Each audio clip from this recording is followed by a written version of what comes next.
ওরা যখন একটু বসে ইয়া করবে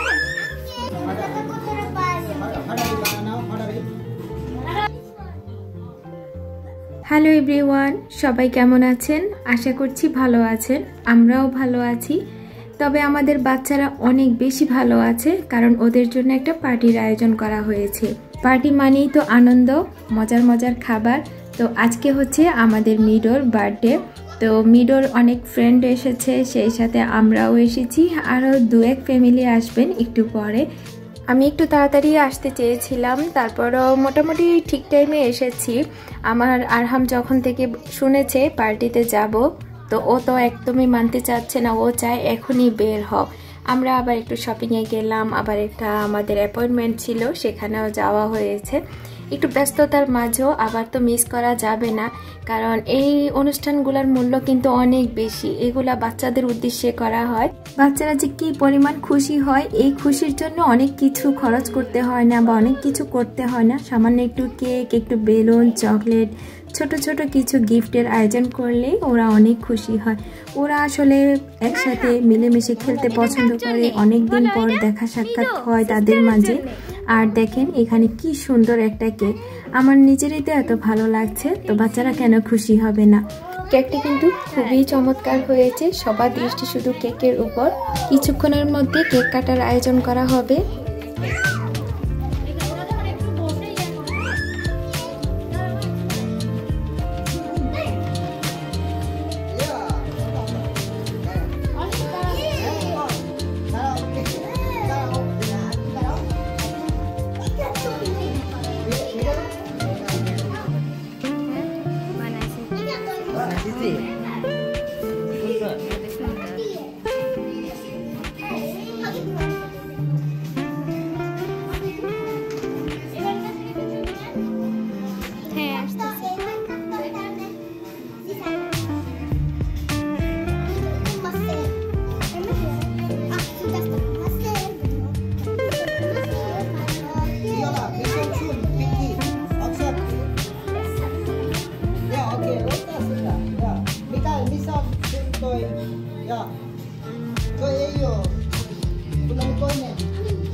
বাচ্চারা যেসব স্ন্যাক্স আইটেমগুলো খেতে বেশি পছন্দ করে উনি সব কিছুই রেখেছেন।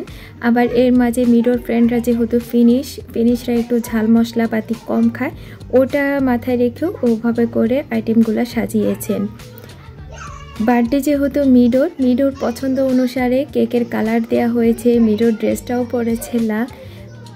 ক্যামেরার চেয়েও বাস্তবে দেখতে ওদেরকে আরও অনেক বেশি কিউট লেগেছিল। এই যে দু বোন যাচ্ছে, তো আমার আরহামও অনেক এক্সাইটেড। ও অনেকখানি বুঝতে পেরেছে এটা আমার আজকে সিস্টারের বার্থডে।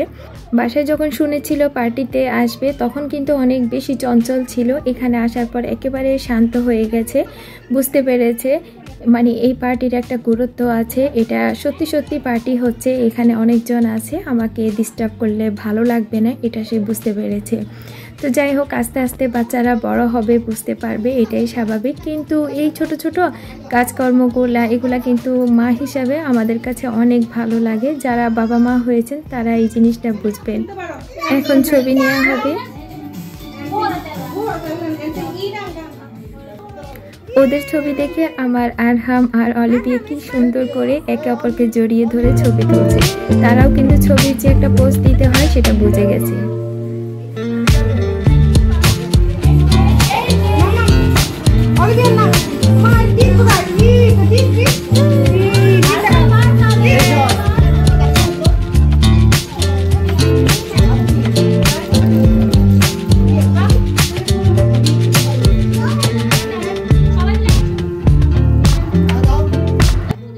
বাচ্চারা যেন কত দ্রুত বড় হয়ে যায়, মাঝে মধ্যে মন চায় ওরা এত বড় হয় কেন, ছোটই থাকুক। আসলে এটা ভেতরের আদর থেকে, আর ছোট হলে ওকে ইচ্ছে মতো আদর করতে পারবো, কিন্তু বাস্তব তো তা না। বাচ্চারা বড় হয়ে যাবে, অনেক বড় হোক, বড় হয়ে যাতে ভালো মানুষ হয়।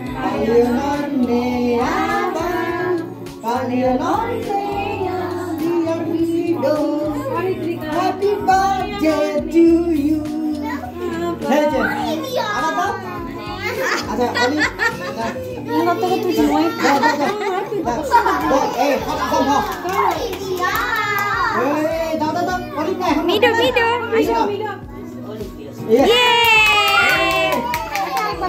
আরেকবার পাতি এই তো দাও হ্যাঁ দাও অলি বার্থডে টু ইউ না আরহাম ক্লাব দাও আরহাম ক্লাব দাও ক্লাব দাও ধরে আমি তো দেখছি আর দো সরে গেছে কেন সবাই to you happy birthday to you happy birthday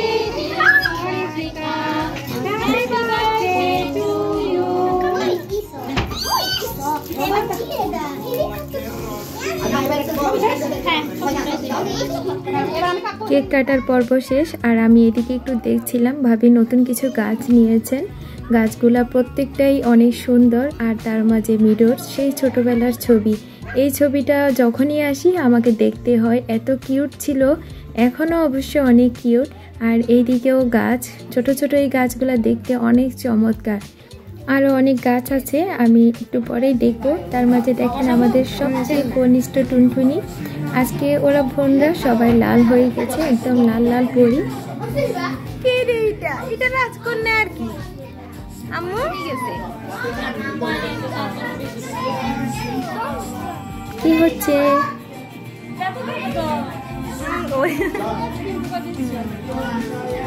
পাশে আমার ছোট্ট বাবাটা মজা করে খাচ্ছে আর এদিকে আরেকজন ছোট্ট বাবা সেও মজা করে খাওয়ার চেষ্টা চালাচ্ছে তো সবাইকে স্ন্যাক্সটা দেওয়া হচ্ছে বাচ্চারা অনেক পছন্দ করেছে ওরা অনেক খুশি দেখেন যে যার মতো করে নিচ্ছে আসলে সব আইটেমের মধ্যেই বাচ্চাদের আইটেমটাকে গুরুত্ব দেওয়া হয়েছিল আর ওরা যেহেতু ফিনিশ তো ওই কথা চিন্তা করে ঝাল মশলাপাতি কমযুক্ত খাবারগুলোই বেশি রাখা হয়েছে আমাদের দেশীয় স্টাইলের স্ন্যাক্স যে কয়েকটা আইটেম ছিল ওরা কিন্তু ওগুলাও টেস্ট করেছে ওদের কাছে ওটাও ভালো লেগেছে এই ছোটোখাটো আনন্দ উৎসবের মধ্য দিয়ে বাচ্চারা কিন্তু একটা সামাজিক গুণাবলী যেটা থাকে মানুষের মধ্যে থাকা প্রয়োজন ওটাও কিন্তু শিখতে পারে এদিকে ডিজে পার্টির ব্যবস্থা করা হয়েছে আমাদের ইয়া কোথায় অলিভিয়া অলিভিয়া আসো অলিভিয়া না আসলে জমবে না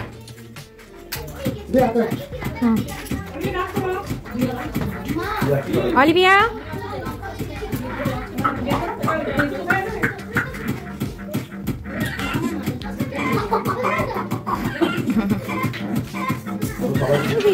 এদিকে যখন শুনতে পারলাম ভাইয়া দম বিরিয়ানি বসিয়েছেন আমি তো অস্থির দেখার জন্য ভাইয়াকে বললাম সার্ভ করার আগে আমি একটু দেখতে চাই ওনার বিরিয়ানিগুলো সত্যি মানে অন্যরকম ভালো হয় তো আজকে তো আরও স্পেশাল করেই তৈরি করেছেন তো আরেকটু দমে থাকবে তো আমরা এর মাঝে একটু ফটোশ্যুটের কাজ করব ভাবি এদিকে করছেন আমি অন্যদিকে করছিলাম তো আসলে ওই যে সব কিছু একটু স্মৃতি করে রাখার জন্য আর কি সুন্দর হচ্ছে আমার খাওয়া যেন শেষই হচ্ছে না বাচ্চাদের মতো আমি যেন কি কেমন হয়ে গেলাম শুধু চকলেটেই খেতে মন চাচ্ছে খাওয়ার পর্ব শেষ আমার জন্য ভাবে আর গোছাতেও পারছেন না অবশ্য আমাদের এখানে এখন ডিনার টাইমও হয়ে গেছে এখনকার ওয়েদার দেখে কিছুটা বিস্মিত হয়ে গেলাম কি অবস্থা ওয়েদারের এপ্রিল মাস নতুন করে স্নো পড়তে শুরু করেছে ঠান্ডা মনে হয় আর যাবেই না গল্প করতে করতে কোন দিকে যে এতটা সময় পার করে দিলাম বুঝতেও পারছি না অবশ্যই দিনটা শনিবার ছিল তাই একটু সময় নিয়ে কথাবার্তা বলতে পারছি বাচ্চাদেরকে সময়ও দিতে পারছি এখন খাচ্ছিলাম এত মজা করে খাচ্ছিলাম অনেক ভালো হয়েছিল প্রতিবারই ওনার বিরিয়ানিটা অনেক ভালো হয় তবে আজকেরটা একটু বেশি স্পেশাল করে তৈরি করেছেন সাথে ইলিশ মাছ ভাজা আরও ডিম ছিল আরও সালাদ ছিল অন্যরকম ভালো লাগছে ছোট ছোট বাচ্চাদেরকে নিয়ে এত সুন্দর করে এত পরিপাটি করে একটা অনুষ্ঠানের আয়োজন করেছেন সত্যি অনেক প্রশংসনীয় এতটা সহজ কাজ না এটা করতে কিন্তু অনেক ধৈর্যের বিষয় অনেক গুণেরও বিষয় যাই হোক অনেক সুন্দর সময় কাটিয়ে খাওয়া দাওয়া শেষ করে আমরা রওনা দিচ্ছি যে কোনো ভালো লাগার মুহূর্তগুলো যেন চোখের পলকেই চলে যায় এখন রাত বাজে প্রায় 11টার মতো কাল যেহেতু আমাদের রবিবার বন্ধের দিন, তো তাই আমার একদমই যেতে মন চাচ্ছিল না। আমি আমার হাজব্যান্ডকে বলছিলাম রাস্তাঘাট প্রায় ফাঁকা, তুমি চাইলে আমাকে অনেক দূর দিয়ে ঘুরে তারপর বাসায় নিয়ে যেতে পারো। তো ও বললো যে কেন? আমি বললাম যে আসলে আমার কেন জানি গাড়ি চড়তে মন চাচ্ছে। আমার কাছে সব সময় রাতের জার্নি অনেক ভালো লাগে। পেছনে আমার দুজন বাবা বসে আছে। আমার ছোটজন বাবা বলল এখন হোম টাইম, মানে ওর এখন একটু একটু ঘুম পাচ্ছে।